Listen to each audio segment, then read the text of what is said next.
நம்ம பாண்டிச்சேரியில கடந்த சில வருடங்களா ரோட் ஆக்சிடென்ட்றது பார்த்தீங்கன்னா நெறையவே நடந்துட்டு இருக்கு. ஸோ அப்படி நடக்கிற ஆக்சிடென்ட்ல முதல் உதவின்னு ஒண்ணு பார்த்தீங்கன்னா நெறைய பேருக்கு தெரியாதனால நெறைய உயிர்கள் வந்து போயிட்டு இருக்கு. ஸோ அத தவிர்க்கும் விதமா அலாட் என்ற ஆர்கனைசேஷன் பார்த்தீங்கன்னா, நம்ம சென்னை அண்ட் பாண்டிச்சேரி ஃபுல்லாவே ஸோ இந்த உயிர் காக்கும் முதலுதவி சேவைய பார்த்தீங்கன்னா, காலேஜ் ஸ்டூடண்ட்ஸ் அண்ட் ஆட்டோ டிரைவர்ஸ்க்கு ஸோ ட்ரெய்னிங்கா வந்து குடுத்துட்டு இருக்காங்க. அப்படி ஒரு ட்ரெய்னிங் பார்த்தீங்கன்னா, நம்ம பாண்டிச்சேரி போலீஸ் ட்ரெய்னிங் ஸ்கூல்ல வந்து நடந்துச்சு. ஸோ அதுக்கு நம்மளையும் பார்த்தீங்கன்னா இன்வைட் பண்ணியிருந்தாங்க.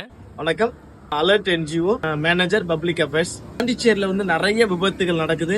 மக்கள் பாக்குறாங்க, ஆனா என்ன பண்ணணும் அப்படிங்கறது சில நேரத்துல தெரியாம போயிடுது. அடிபட்டு விழுந்து கிடக்குறாருன்னா தயவு செஞ்சு அவர் அன்கான்சியஸா இருக்காருன்னா தண்ணி கொடுக்காது, காஃபி சோடா எதுவுமே கொடுக்க கூடாது அவர் அன்கான்சியஸா இருக்கும் பொழுது.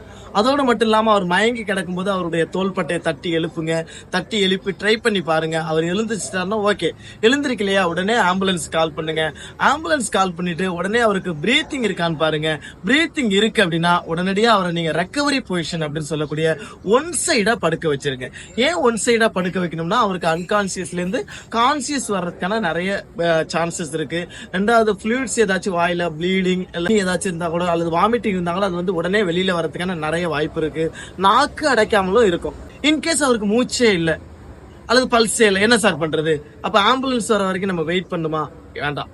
நீங்க ஆம்புலன்ஸ் வர்றதுக்கு முன்னாடியே சிபிஆர் அப்படின்னு சொல்லக்கூடிய அந்த முறையை நீங்க செஞ்சீங்கன்னா நிச்சயமா அவருடைய உயிரை காப்பாற்ற முடியும். அவருடைய மார்பு பகுதியில 2 கைகளை வச்சு 30 முறை அழுத்தம் கொடுங்க. அழுத்தம் கொடுத்தீங்கன்னா நிச்சயமா அவருடைய உயிரை காப்பாற்ற முடியும். சோ இதுதான் நீங்க செய்யணும். செய்யக்கூடாது எலும்பு முறிவு ஏற்பட்டிருக்கு, பிராக்சர் ஆயிருக்குன்னா அவங்கள தயவு செஞ்சு நகர்த்தாதீங்க.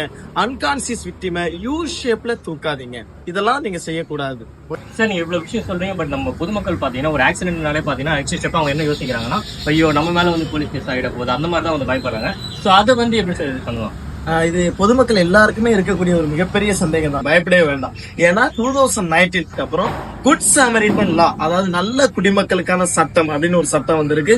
அந்த சட்டம் என்ன சொல்லுதுன்னா, ஒருத்தர் அடிபட்டு விழுந்துட்டாரு, நீங்க போய் ஹெல்ப் பண்ணணும்னு நினைச்சீங்கன்னா உங்களை காவல்துறை எந்த விதமான தடுப்பும் ஏற்படுத்தாது. உங்களுக்கு அவங்க மோட்டிவேஷன் தான் பண்ணுவாங்க.